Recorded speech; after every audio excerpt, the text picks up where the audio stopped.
Union has rejected the results of the disputed Belarusian election, calling President Alexander Lukashenko's victory as neither free nor fair. Before we tell you more, listen in to what the German Chancellor Angela Merkel had to say on these elections. Es gibt für uns als Mitglieder des Europäischen Rates keinen Zweifel daran, dass es massive Regelverstöße bei den Wahlen gegeben hat.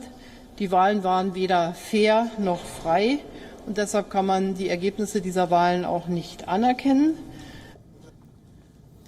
Now, this comes after an emergency meeting with all EU leaders on Wednesday, but the German Chancellor has called for a national dialogue in Belarus to find a peaceful way out of the crisis.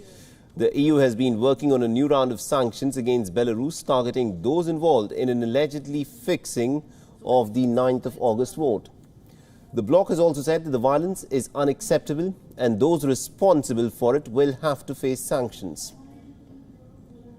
Our message is very clear. Stop the violence, and we don't accept the impunity.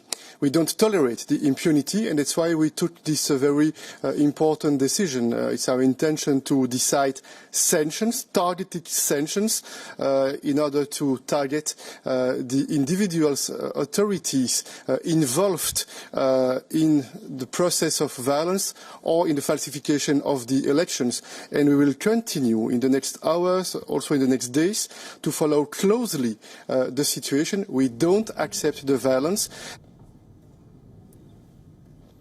Now, the European Union does not usually convene emergency summits to discuss foreign policy, but the European Council President Charles Michel has called for an extraordinary meeting via a video conference.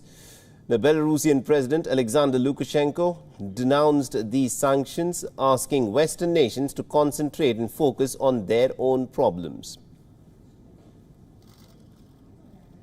Руководители западных государств предлагают нам переговоры, разговоры, а в это время продолжают гнуть свою линию. Мы тоже это видим, понимаем, но не воспринимаем. Я хочу, чтобы это они услышали. Now, the EU leaders also spoke about Lukashenko's close ally Russia to foster talks between authorities and the opposition, and Russian President Vladimir Putin had earlier warned of unacceptable foreign interference in Belarus. Meanwhile, the political opposition in Belarus has set up a council inside the country which is denounced by Lukashenko as an attempt to seize power. Now, many of Belarus's major opposition figures are either in prison or in exile, including the opposition leader Svetlana Tikhanovskaya, who had to flee from the nation.